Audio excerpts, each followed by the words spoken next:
Mention the phrase folk festival to the majority of people, and the chances are they'll head for the hills with visions of old men gripping beer tankards and damsels in distress whirling around their heads.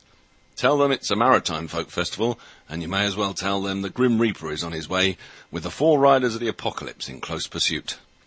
But to the open-minded, discerning music fan, there's a lot to be had from a 21st century folk festival, maritime or otherwise, often including music from different ages, as well as different parts of the ever-shrinking globe. True, there's beer, and true, there's often Morris dancing, and at the 2010 Deal Maritime Folk Festival, which has now been running in various guises for 14 years, there was plenty of both, often in close harmony.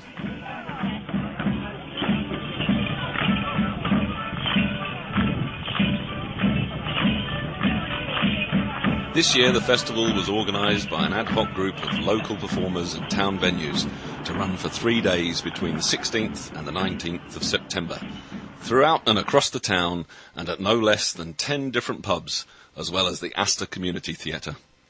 There was even a full-blown beer festival at the camera-approved and much-admired Greenberry in Canada Road, and on Saturday, a mass Morris dance with Off Comden's Day of Dance.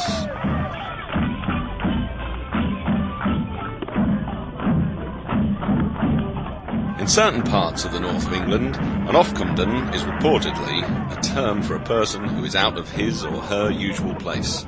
In other words, one who comes from off. And so, by extension, practising a style of dance from the northwest of England in the southeast of England is probably about as far off as you can get. Or at least that's Offcomden's story. And with dancing roots in the industrial northwest, they dance, appropriately enough, in clogs. Well, they would, wouldn't they? Some of Offcomden's dances are interpretations of those which were developed toward the end of the 19th century for the processions made on high days and holidays in Lancashire and Cheshire, and as such bear the names of northern towns like Stockport, Horbury and Dunkinfield. Other dances, though, have been made up by the team, whilst remaining true to the same style and stepping, and these newer dances have been named after towns and villages local to Offcomden's part of the country, such as Eastry, Sandgate and Shepherdswell. Joining the hosts on the seafront, just across from the beach and oblivious to the traffic and the constant chat of the gathering crowds, were dance sides with such exotic-sounding names as Borton Monchelsea Morris, who have travelled down from Maidstone, and Bishop Gundulph's Morris of Rochester. Pennyroyal Clog are visitors from Surrey, while from closer to home there's Canterbury's Wonson Morris, and I'm afraid there are no clues for guessing where the Minster Mayhems are based.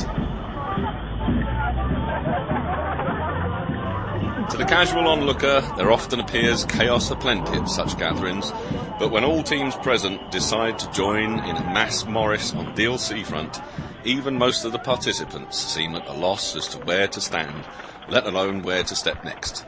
But the important thing is that there are also smiles, lots of them, young, very young, and old, quite old, alike, as the chaos of the Morris that Oliver Cromwell tried so hard to stamp out lives on into the 21st century.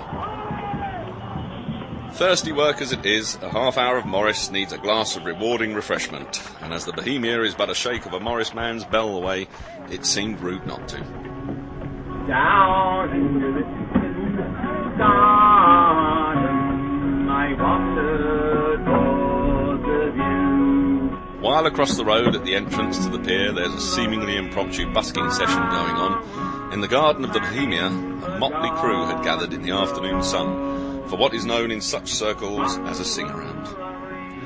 Although there was an advertised running order, it seems to have been somewhat sidelined, as all present are at liberty to strum, pluck, or squeeze out a tune in turn, just as all present are at liberty to strum, pluck, or squeeze in accompaniment. There are few egos in this folk world, no divas and no temper tantrums, as songs from just the other year rub shoulders with songs long sung, many of them serving well to remind us that this is, after all, Deal Maritime Folk Festival.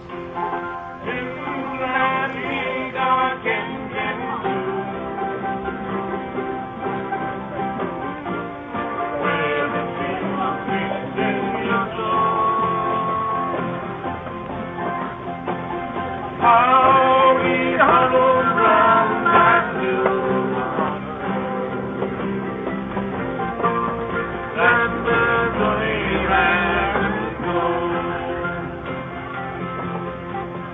Whilst the running order at the Bohemia may well have sailed with the tide, over at the Astor Community Theatre things are pretty much going according to the schedule posted on the blackboard beneath the wine list, as Lucy Kit glides effortlessly through songs of love and teenage pregnancy, in a voice bringing slightly to mind that of a younger Joni Mitchell.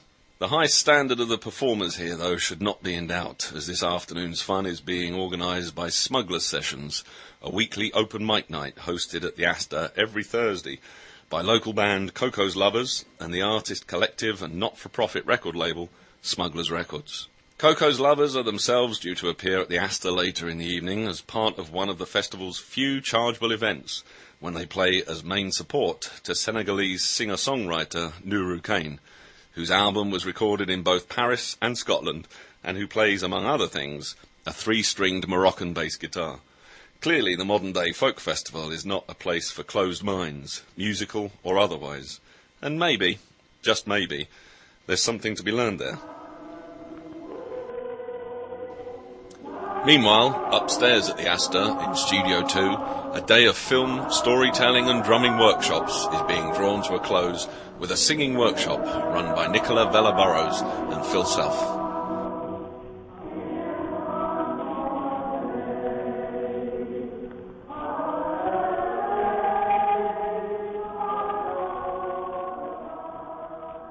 But all too soon, it's time to move on to one of the surprisingly few venues carrying the music of the festival on into the evening. And at the Ship Inn in Middle Street, one act is departing, loading itself into a taxi, while another, the Rambling Boys, sets about the assembled multitude, who in turn set about each other in an attempt to get to the bar. All done in a most friendly and cooperative manner, of course, this being a folk festival. For folk festivals should hold no fear for the casual observer. Pubs and bars, after all, sell wines and soft drinks, as well as flagons of foaming frothy ale. Some even sell tea and coffee too, even while wading songs are playing outside in the garden. Sure, men wearing bells and decorated hats may look scary, but they mean you no harm, and the ladies in garlands smile sweetly as they pass the hat and collect for the RNLI or some other such worthy charity. If the sun deigns to shine, a 21st century folk festival is a wonderful way to pass the time and smile. And the sun shone on the 2010 Deal Maritime Folk Festival, and a seemingly splendid time was had by all, as witnessed by the growing gallery of images at their Facebook page. To the open-minded, discerning music fan, there's a lot to be had from a 21st century folk festival, maritime or otherwise, be it a few old pals in a beer garden, or the Greenwich Village influences of Benjamin Folk Thomas, whose John Martin-like vocals and guitar picking closed the Smugglers Sessions at the Astor, just as the sun set into the open doors and a small group of children played, not too noisily, outside. I'm the light in your iris, and only hell knows how I felt. We could love all them angels till the sun goes down and burn a hole in the abyss. Love each other just a little bit and take it for what it is. Just don't ask me for much, only God blew for you.